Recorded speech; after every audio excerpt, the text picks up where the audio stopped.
বরাহ ছিলেন রাজা বিক্রমাদিত্যের নবরত্ন সভার অন্যতম সদস্য।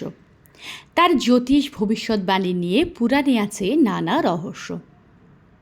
জ্যোতিষ ভবিষ্যৎবাণীতে তিনি ছিলেন জগৎ বিখ্যাত। রাজসভায় তিনি জ্যোতিষরত্ন সম্মানে হলেন ভূষিত। এর কিছুদিন পর বরাহের স্ত্রীর গর্ভে এক পুত্র সন্তানের জন্ম হল। নবজাত পুত্রের কোষ্ঠী গণনা করে তার মানসিক যন্ত্রণা বেড়ে গেল। গণনা করে দেখলেন তার পুত্রের আয়ু মাত্র 10 বৎসর। এই স্বল্প আয়ু সন্তানকে নিয়ে তিনি কি করবেন ভাবলেন নিরন্তর। ভাবলেন পুত্র যত বড় হবে তাকে কঠিন মায়া জালে ঘিরে ধরবে। মায়াবদ্ধ হওয়ার চেয়ে নদীতে ভাসিয়ে দেওয়াই উচিত কাজ হবে। কাল বিলম্ব না করে একটি পাত্রতে রেখে পুত্রকে ভাসিয়ে দিলেন নদীতে। পাত্রটি ভাসতে ভাসতে এসে পৌঁছালো সিংহলের একটি খালেতে। কয়েকটি মেয়ে দেখতে পেল পাত্রটিকে খালেতে ভাসতে। তীরে নিয়ে এসে দেখল একটি শিশুপুত্র রয়েছে পাত্রটিতে। তারা শিশুপুত্রটিকে সিংহলের রাজার হাতে তুলে দিল।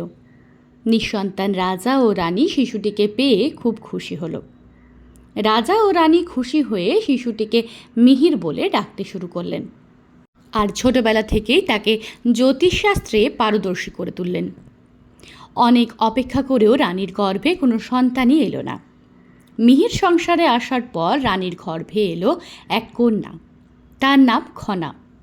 মিহির ও খনা একসঙ্গে ক্রমে বড় হতে লাগলো এবং দুজনেই জ্যোতিষশাস্ত্রে পারদর্শী হয়ে উঠল। এর কিছুদিন পরে মিহিরের সঙ্গে খনার বিয়ে হয়ে গেল। আরও কিছুকাল পর মিহির তার পূর্ব পরিচয় জানতে পারল। পূর্ব পরিচয় জানতে পেরে মিহির খনাকে নিয়ে নিজ জন্মভূমিতে ফিরে এলো। ফিরে এসে তারা সোজা উজ্জয়িনীর রাজসভায় উপস্থিত হলো। রাজা তাদের পরিচয় জিজ্ঞেস করলে তারা বললেন, আমরা জ্যোতিষী। রাজা জিজ্ঞেস করেন, ঝোলায় কি আছে? জ্যোতিষ পুস্তক ও পুঁথি। রাজা বললেন, উত্তম। যদি আপনারা সত্যি হন জ্যোতিষী, তাহলে এই সভায় কতজন মানুষ আছে বলুন, হয় না যেন কম বেশি। মুহূর্তের মধ্যে মিহির বলল, নারী পুরুষ মিলে আছে 1330। রাজা গণনা করে দেখলেন নারী পুরুষ মিলে হচ্ছে 1329। এক কম হওয়াতে রাজা বললেন, এই বুঝি আপনার জ্যোতিষ জ্ঞান? জানেন কি মিথ্যার আশ্রয় নিলে আছে তার জন্য শাস্তির বিধান?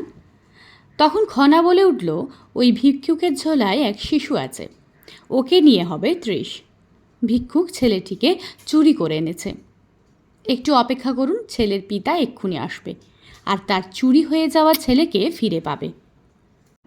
খনার কথার শেষ না হতেই এক পৌর সভায় উপস্থিত হলেন। মিহির আর খনার গণনায় আশ্চর্য হলেন রাজা ও সকল পণ্ডিত। বিক্রমাদিত্য সন্তুষ্ট হয়ে মিহিরকে অন্যতম সভাপণ্ডিত হিসেবে স্থান দিলেন।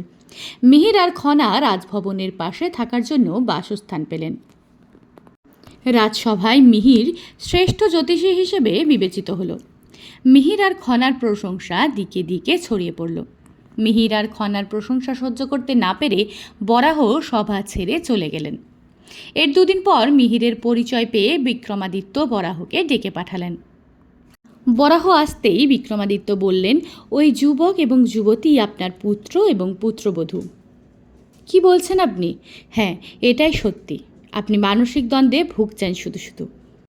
পুত্রের আয়ু ছিল 10 বছর। আমার গণনা কখনো ভুল হতে পারে না। তাহলে মিহির কেমন করে আমার পুত্র হবে, এটাই আমার ভাবনা।